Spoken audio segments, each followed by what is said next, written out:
So I don't want to beat a dead horse, but we've all seen the developments day in, day out over Victor Gyokeres over the last week or so. It's been a roller coaster. It's been crazy. It's been up. It's been down. Some people want him. Some people don't. But one thing is facts. After hearing that his preference was Arsenal, he might as well be dead to most of our fan base. We are nobody's second choice. We are Man United. We are not sloppy seconds. I don't care how bad of a season we had. What is weird, though, is some of the apparent backtracking from some of these tier one journalists. It's almost like they're trying to change the message that got out. Now, one thing's for sure, Gyokeres, from a player perspective, can't be happy with the news that was leaked. It certainly does him no favors unless he knows and has been communicated to that Arsenal are dead set on him and he's going to force his way there. But then the next day, we're hearing that Arsenal are frustrated with Sporting and are pulling out, saying that the price quoted is unrealistic, right? Now, I don't want to give Arsenal too much credit. I hate giving Arsenal credit, but this could be master negotiation, right? Making Sporting feel as if Arsenal will leave and go get Sesko, and now Man United probably don't want Gyokeres because the entire fan base doesn't want him now. So Sporting really are forced to play ball with Arsenal. Or it could be Gyokeres being played by Arsenal, because maybe Arsenal really do want Sesko and they just need to have some leverage to take to RB Leipzig. It's an interesting dynamic right now. If you're Arsenal, really either of those scenarios, good on you. That's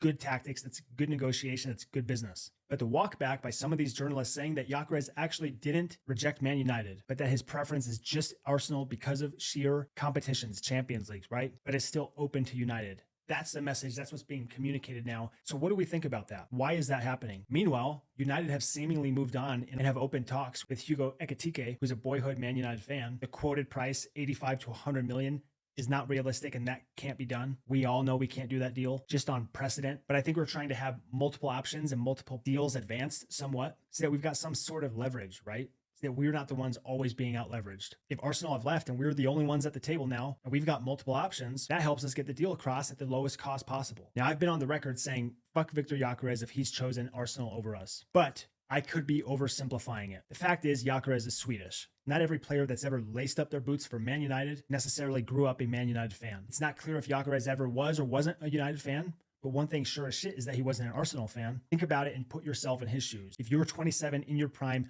scoring goals like it's nothing, you just simply can't take a risk on the next 5 years of your career, the prime years of your career. These are crucial for him and his legacy and whatever he turns out to be. And it's a lot of blind faith you put into a manager and a club, a project that you're being sold. Not everybody's built for that. Players that choose us are built for it. They're built different, i.e. Mateus Cunha and Brian Mbumo. So I don't blame Gyokeres for wanting to spend these prime years competing for trophies, competing on the best teams, competing in the best competitions. And for a team like Arsenal who desperately need a 9, I can't even lie when I say that I would rather take Gyokeres at 60 to 65 million as opposed to spending stupid, big, silly money on Ekitike. That price needs to come down a bit, a lot, for me to want to choose him over Gyokeres if that's still on the table.